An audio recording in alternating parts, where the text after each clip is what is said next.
Hello and welcome to this edition of Prophecy in the News. I'm your host, Dr. Kevin Clarkson.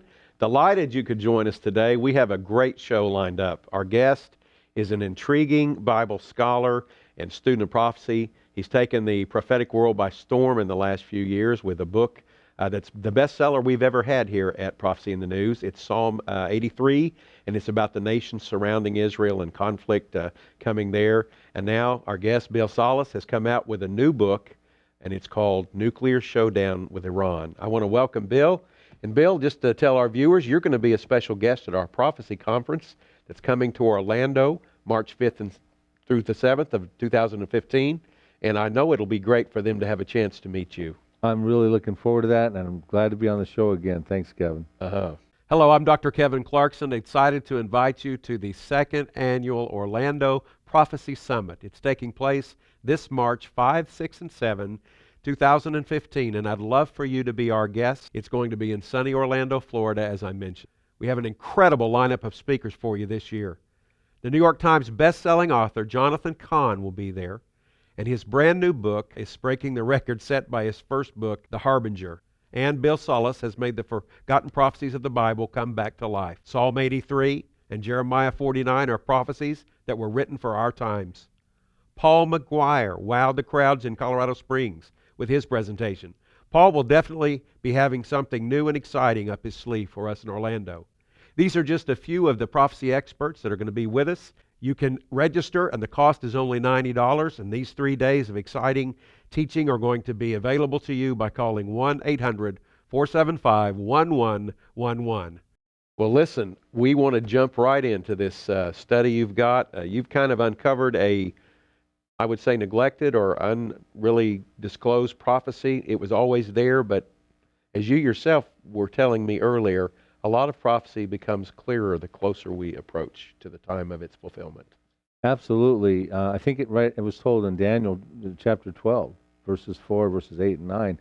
Daniel was receiving prophecies that he was trying to understand, and God had told him to seal up the visions because these would be prophecies that would be intended for a future generation, and that information would be discerned at that point in time.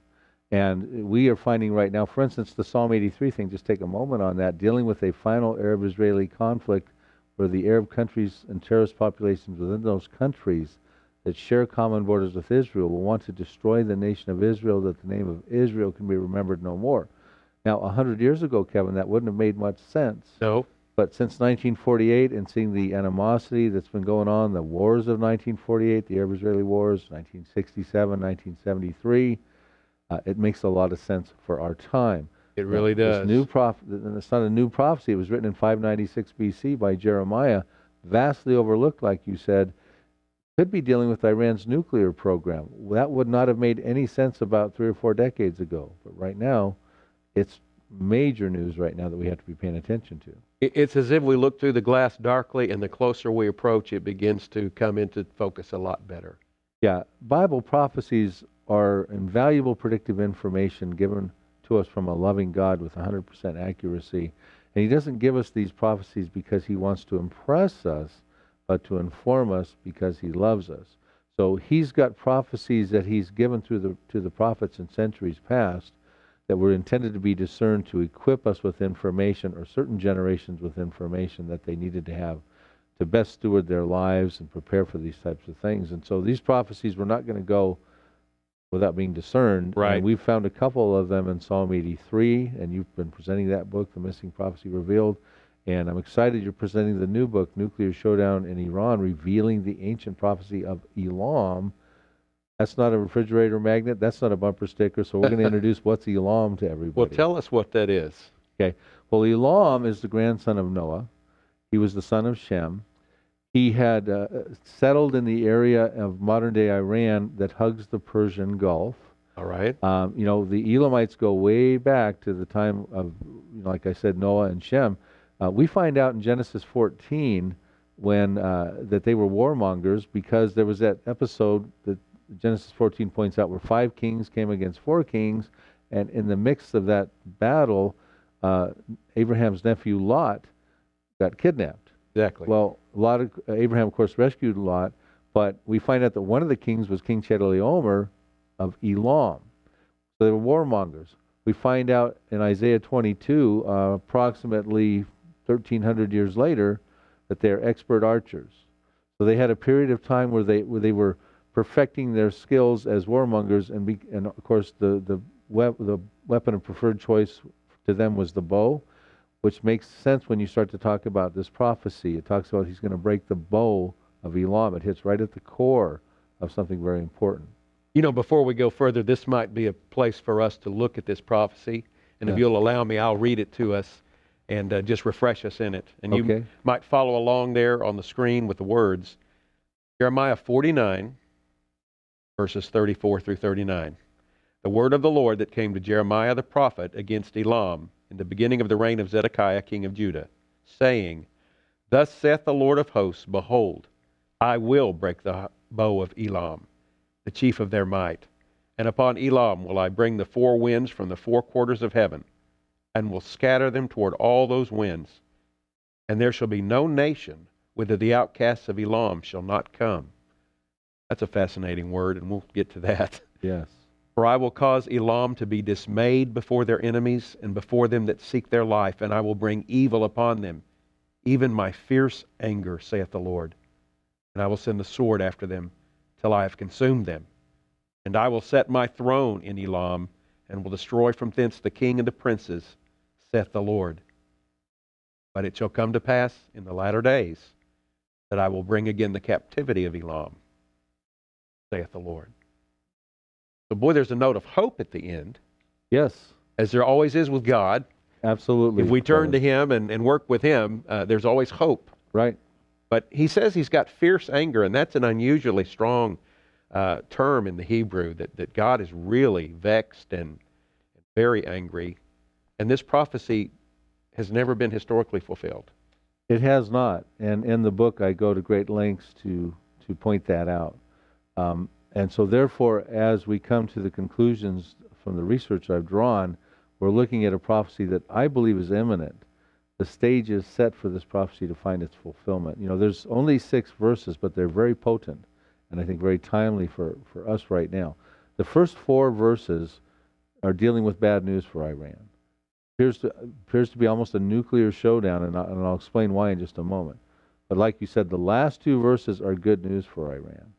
God is going to set His throne in Elam. That's exciting. It is exciting. And the Hebrew word is kiseh, K-I-S-S-E. It's the same word used in Isaiah 66. It says, Heaven is my throne and the earth is my footstool. Beautiful. And Jeremiah 3, verses 16, 17 in that area, where we find out that Jerusalem will be the throne of the Messiah. Mm-hmm. So what is that all about? Well, we'll try to talk about what is that tricky little statement there. But he does say in that verse he's going to kill from there the kings and the princes also. We got bad leadership that we're dealing with there. We're dealing with that today. Yeah, and then he says he will bring back the captives. We'll talk about those are the good news for Iran there. There's a spiritual showdown going in Iran right now too, a battle between Christianity and Islam, and Iran is the number 1 growing evangelical population in the world. So we've got a whole lot to talk about. Oh boy. Well, where do we start? I mean, there's so much. You said the territory. Yes. Is ancient, and that is bordering the Persian Gulf, and it's modern-day Iran. But Elam is not all of modern-day Iran, but a certain part of it. Absolutely. You know, when you look at a map of modern-day Iran, you've got Elam and you've got Persia. They comprise most of Elam. Elam hugs the Persian Gulf. It's about 1/5 of modern-day Iran. The other 4/5 would be Persia. Most of the Prophecy in the News viewers are going to be familiar with Persia's future in Bible prophecy, because of Ezekiel 38, right, that Gog of Magog invasion, where in verse 5 we see Persia is listed. Now, Iran used to be called Persia until they renamed it in 1935. So Ezekiel, who was a contemporary of Jeremiah, writes about Persia in a very important prophecy, but Jeremiah writes about Elam. And it's very interesting. The distinction. Yeah, I point out in the book that they're not one and the same prophecy. Jeremiah is not giving more details to Ezekiel's, and I give reasons why we can draw that conclusion reasonably. But so Jeremiah is dealing with a very powerful prophecy, distinctly different. So Iran has double trouble, a double jeopardy in the end times, and Elam is where that Bushehr nuclear plant is, which is a nuclear disaster waiting to happen. So in these 6 verses, We have 7 I wills that God is going to do. And what we find out is that God, like you said, is fiercely angered. That's a very, very troubling situation. He told Jeremiah at some point in time, he was going to be really angry with Iran. And he wasn't angry with Iran during Jeremiah's time, but he's angry with Iran right now. So we ask ourselves, well, what's he angry about? Well, we just talked, he's going to destroy some kings and princes as part of this prophecy. We've got a bad leadership issue because good leadership does not get destroyed by the Lord. Right. Well, presently Iran has some really bad leadership. They do not worship the God of the Bible. We find out also he's going to break the bow of Elam. Well, okay, so if he's upset with the leadership and he's going to take the bow out of their arsenal, why is that? Well, they must be wanting to launch something somewhere. Get rid of that problem right now. So they can't launch something, this bad leadership.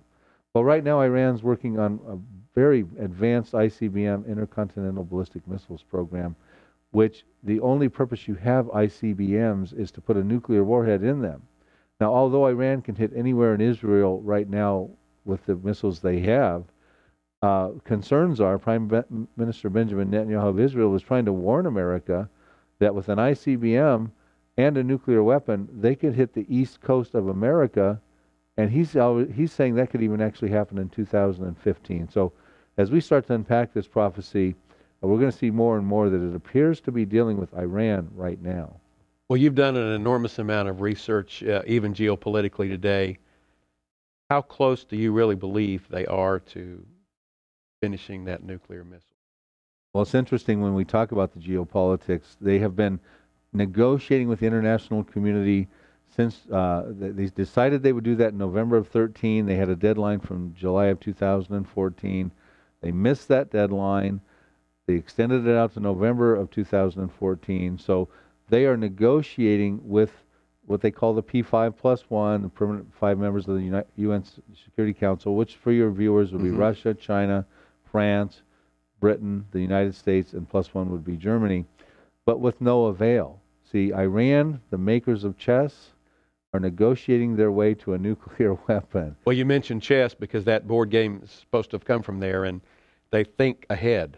They think and plot and plan moves ahead. Yeah, and they're playing a chess match with us in negotiation. That's what I'm hearing you say. And they're winning. Here's a couple of the examples of that. The July 2014 deadline came and went, and instead of tightening sanctions on Iran, they were able to get $2.8 billion of unfrozen assets. They don't meet the deadline this recent November of 2014. Now, over the next 7 months, which they're going to try to extend the talks for another 7 months, they're getting another, we estimate, $6 billion plus that's going to be released over that 7 months.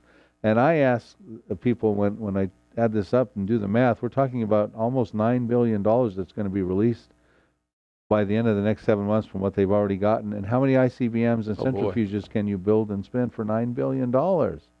It's very, very troubling.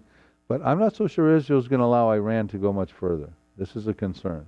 That's the thought of a lot of us. The Israelis have always been chess masters, shall I say. I think they're gifted by God with an incredible amount of wisdom and even cunning in a good sense of that word.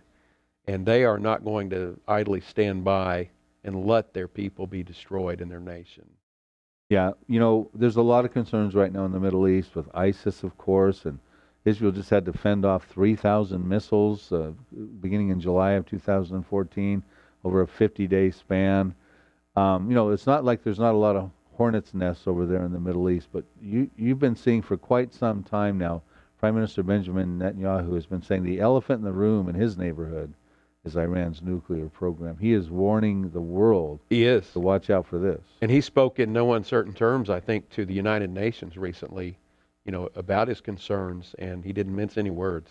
Yeah, and Israel has basically threatened on several occasions that they will take matters in their own hands and they will strike Iran's nuclear program. Now, they have a precedent of doing that. Yes, they do. Kevin, in 1980, 1981, they hit Osirak region where Saddam Hussein was building a nuclear facility. And then in 2007, they hit the Syrian site in the Al-Kabar area in September of 2007. So, they can't allow their enemies to get a nuclear weapon. because they are a very small place. It's a matter of survival for them, and a nuclear weapon in the hands of the people that don't want Israel to exist, they don't recognize Israel as a Jewish state, is just a disaster waiting to happen that they will not take a chance with.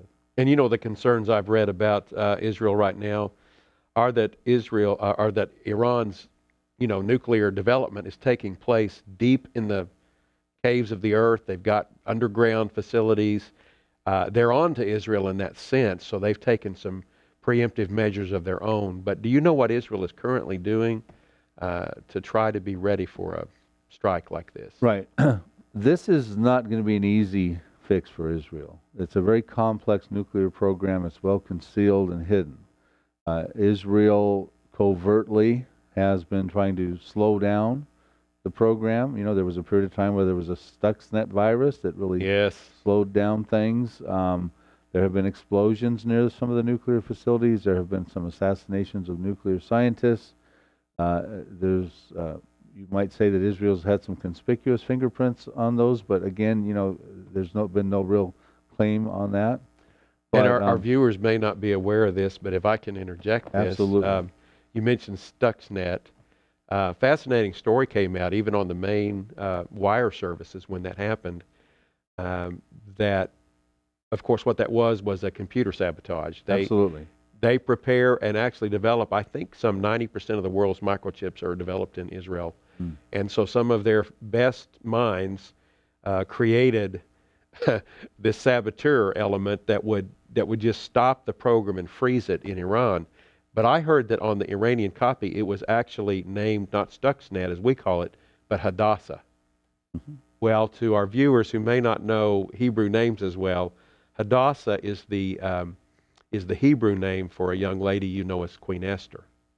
And Esther was her name in Persia.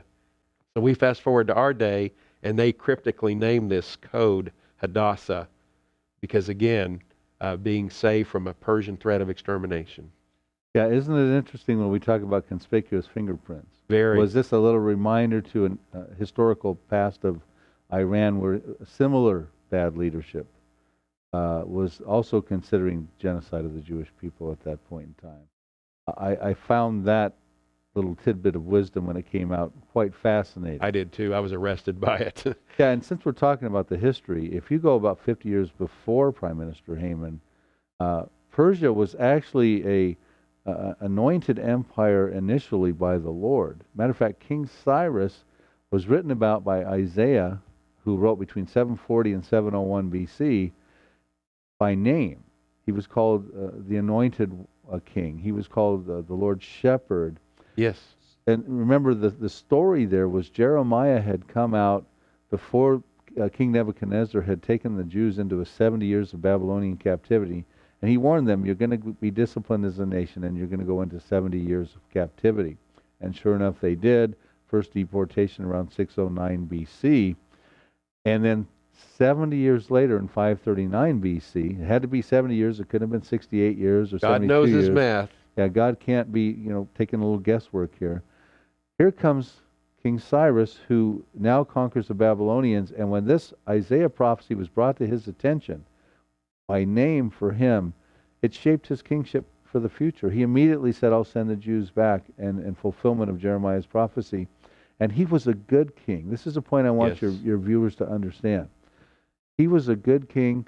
He built his empire by hiring the Babylonians and the Elamites and whoever else to help build his empire. He was the first one to write the right of nations for people. He was a good king. 50 years later, unfortunately, we get Prime Minister Haman. And the reason I point this out, Kevin, is because the prophecy that we're dealing with in Jeremiah 49 talks about bad leadership. He's going to destroy from there the kings and the princes. And I go on TV quite a bit, satellite TV, reaching into Iran, because they get satellite TV, and many, many people are coming to the Lord over there. And I let them know of the importance of prophecy, the importance of their King Cyrus. He was a good king. And if only they had that kind of kingship now, we wouldn't even have to be concerned about their nuclear program, and Israel wouldn't have to be concerned about being wiped off the map. But we don't have that right now. No, we don't. We don't have that. We have a very dangerous, repressive regime that is repressing Christianity, they're repressing their own people with social injustice. If you don't wear your hijab, if you're a woman, your headdress, you're going to be thrown in jail. I mean, it is unbelievable what's going on over there. And then they're committed to the annihilation of Israel. So those are the reasons you think God's so angry with them. I do. I think that's one of the reasons. And the reason it might have nuclear implications is when you go into the next verse, it talks about he will, against Elam, he will call the four winds from the four quarters of heaven, and he will scatter them toward all those winds. And he says there'll be no nation where the outcasts of Elam, these exiles, will not go. Now, that is a worldwide dispersion. What could cause in that area the need to disperse out into the nations of the world? And it's got to be deeper than what we have a modern day example of in Syria. Now, there's been revolution going on for almost 4 years now in Syria, and there have been about 3 million Syrians displaced, but not into every nation of the world. They have gone out of the borders of Syria into Turkey, into Lebanon, Jordan, Iraq, even a little bit in Egypt. Neighboring areas. Neighboring local dispersion. But not global. Not global. So we're talking about a real get out of Dodge type scenario here where they've got to go out into the nations of the world. And that leads us into this Bushehr nuclear reactor scenario, because it says in the next verse, verse 37, I will, because I'm fiercely angered, I will bring a disaster. And we're talking an epic biblical disaster on the area. And so what could that be? Well, when you look at this Bushehr nuclear reactor, let's just talk about that for a minute. Can I take a moment to talk about that? Yeah, please tell us. Okay. This is a facility that is built where 3 tectonic plates emerge. I often joke around when I talk about this at the conferences. It's like in America, when you're looking for a prime piece of real estate, there's 3 magic words: location, location, location. But somehow these guys must have thought tectonic, tectonic, tectonic. And Iran is 90% seismic. As a matter of fact, 90% seismic? It is. That's amazing. Serious earthquakes throughout their history. And even as recently as April of last year, 2013, they had a 6.7, 6.8 right at Bushehr. It killed 37 people. Followed a week later, not too far away, more toward the Pakistan border of Iran, 7.1. And I want to talk about what that did to the Arab states on the other side of the Gulf a little bit too. But the facility, back to the Bushehr nuclear facility, it's the crown jewel of Iran's nuclear program. And you're saying they put it on this fault line? 3 tectonic plates converge. It's a disaster waiting to happen. It is. It's loaded with Russian fuel rods as of August of 2010. And when former UN Ambassador John Bolton heard that those were going in there, he said Israel's window period to strike Iran will shut when they're in there, because a strike on that facility would create a nuclear disaster. And we're not talking about a Chernobyl type scenario. We're talking about a really major bad situation. Now, the facility began to be built by Germans before the revolution, Ayatollah revolution in 1979. But they left, when that happened.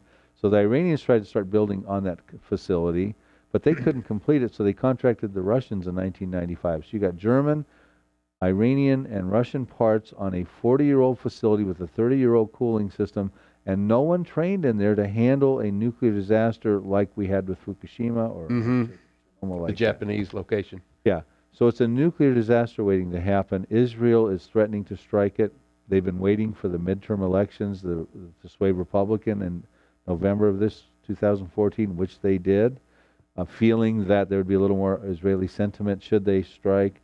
They've been waiting for the nuclear negotiations to come to a conclusion. Well, November has come and gone. On November 24th, that deadline was met of 2014. So to ask an obvious question, if there was a strike on this region, could it not trigger a massive earthquake? A massive earthquake could follow. If the facility was struck, it could create a nuclear disaster. An earthquake could create a nuclear disaster. A strike on the facility could shake the tectonic plates and create a nuclear disaster with the earthquake. So anyway, several scenarios could happen, and I really feel for the people in the Bushehr province, who I happen to know. Many of them are some of the kindest Iranians around. Many of them are Christians over there in that area. And I really feel for them, because a lot of them are very poverty-stricken. It's very difficult for them to vacate the area. So very concerning. But because of the earthquakes we were talking about that recently happened, the other concern of the Arabs across the Gulf 2/3 of the world's desalinization plants are in those Arab states of Kuwait, Saudi Arabia, Bahrain, Qatar, UAE, and Oman. They're called the GCC, the Gulf Cooperative Council. I'm going to be talking a lot about this at the conference that you folks are putting together in Orlando. I'm going to unpack this prophecy for them. And we've got a lot of information on the DVD that comes with the book you're going to be talking about. Let me just mention that right now. Let's take that moment, and I want to come back and talk about the dangers. Let's come back to this, but if you're watching today, we have available these great resources that you'll want to take advantage of. The Nuclear Showdown in Iran is the book we're talking about by author Bill Salus. And this book is for sale for $14.95 at our website, or calling the 800 number on your screen, plus shipping and handling. Or the DVD, which has some more information even than the book and more current. And this is for sale for $14.95 plus shipping and handling. And I believe we're putting them together, and you can get both as a combo package for $27.95 plus shipping and handling. So call the 800 number or get on the Prophecy in the News website and get these resources. You will be fascinated.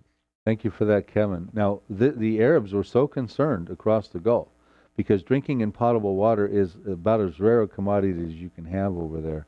When these earthquakes came, they conducted a very exhaustive study, an expensive study, and their conclusions and findings were this, Kevin.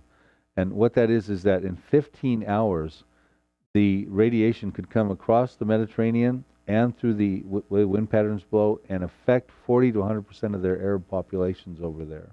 Now, a lot of those Arab populations right now are involved in President Obama's coalition of pinprick strikes on ISIS over there. Can you imagine what they would do if all of a sudden something was brewing across the Gulf with the Bushehr nuclear reactor? They would have to get out of Obama's coalition and go take care of their populations. 40 to 100% of their populations they're concerned about.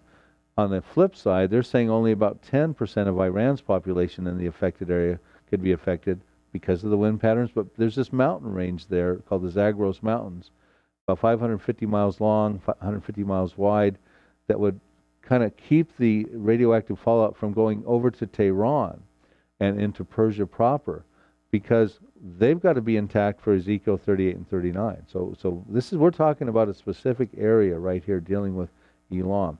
So what the Arabs decided to do, and I'll finish with this on this spot here, they decided to build a 1,242-mile pipeline, the world's largest pipeline, not for oil, Kevin, but for water purposes. It's going to go inland, and they won't be reliant on the Persian Gulf. It's going to cost them about $10.5 billion, and they want it done as quick as possible, which will be probably around 2020 in the near future. Well, Bill Salus, thank you for being with us at this edition of Prophecy in the News.